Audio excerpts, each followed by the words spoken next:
காவிரி ஆற்றில் தமிழகத்திற்கு தண்ணீர் திறந்துவிட முடியாது என்று கர்நாடக முதலமைச்சர் டி.கே. சிவக்குமார் தெரிவித்துள்ளார். காவிரி நதிநீர் கட்டுப்பாட்டு குழு தமிழகத்திற்கு காவிரி நீரை திறக்க உத்தரவிட்டதை தொடர்ந்து கர்நாடகாவில் எதிர்ப்பு எழுந்த நிலையில் அனைத்துக் கட்சி கூட்டத்திற்கு அழைப்பு விடுக்கப்பட்டுள்ளது. இது தொடர்பாக டெல்லியில் செய்தியாளர்களிடம் பேசிய கர்நாடக முதலமைச்சர் டி.கே. சிவக்குமார், காவிரி பிரச்சினை தொடர்பாக ஞாயிற்றுக்கிழமை அனைத்துக் கட்சி கூட்டம் நடைபெறும் என்றும், இரு மாநில விவசாயிகளின் நலனை கருத்தில் கொண்டு பிரச்சினைக்கு தீர்வு காண விரும்புவதாகவும் தெரிவித்தார். மேலும் காவிரி விவகாரத்தில் தமிழக முதலமைச்சர் அனுப்பிய கடிதத்தை ஏற்றுக்கொண்டுள்ளதாகவும், இரு மாநிலங்களும் இணைந்து செயல்பட வேண்டும் என்றும் அவர் கூறினார்.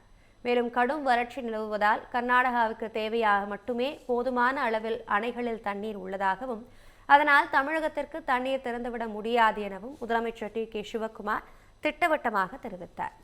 இதற்கிடையே தமிழகத்திற்கு காவிரி நீர் திறக்க எதிர்ப்பு தெரிவித்து கர்நாடகாவில் வேளாண் சங்கங்கள் இன்று ஒரு நாள் பந்த் அறிவித்துள்ளன.